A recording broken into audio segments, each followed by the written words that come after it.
Hey friends, let's make a cute project with these new transfers from Essential Stencil. We are going to take our piece of wood and we are going to paint it white. I am going to do 3 coats of white paint on this surface, and then I am going to let one dry in between and then paint another coat on each time.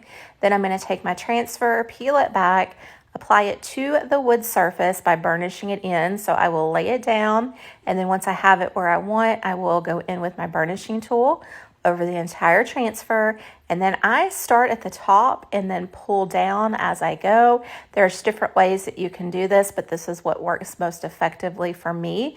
But as I always tell everybody, when you're burnishing your transfers, do what works for you and what is easiest for you to get the transfers to adhere to your surface. Once I am done with this, then I am just going to apply a light coating with my hand to make sure that everything is in place. And then I'm going to apply some dead flat varnish, and I'm just going to put this over the entire surface, and you can see that it is matte and then it will dry matte. So it looks glossy, but it dries matte. And then once I'm done with that, then I'm going to take some Mod Podge and I am going to apply it over here on the top of his hat. And then once I'm done with that, I will apply some diamond dust over it. And then I'm also going to do the same thing to the beard. I will apply that Mod Podge and then sprinkle on the diamond dust.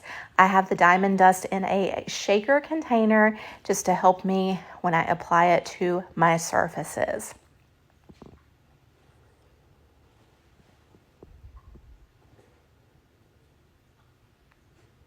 Once I have that done and completed, I am going to come through with, I'm going to actually get all of my excess onto my paper plate, and then I'm going to take my dark wax and go around the edges.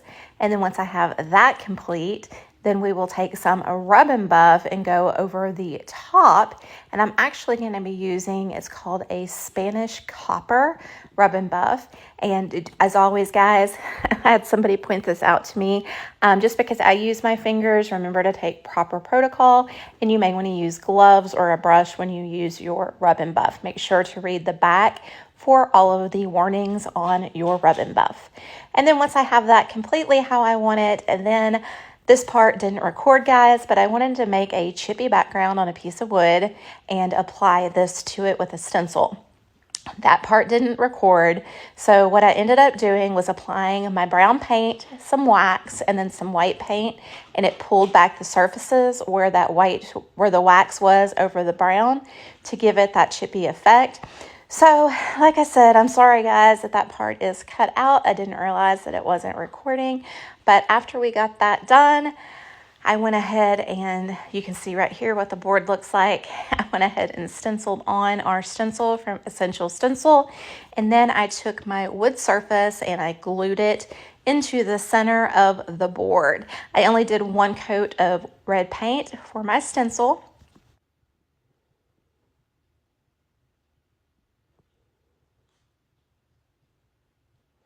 And then once that was completed, I took some stick fast and covered it on the back of the wood and laid the wood down and let that be on my surface, guys. I think this project turned out super cute. Please like, follow, comment, and share, and we'll see you again soon with another DIY. Thanks, guys.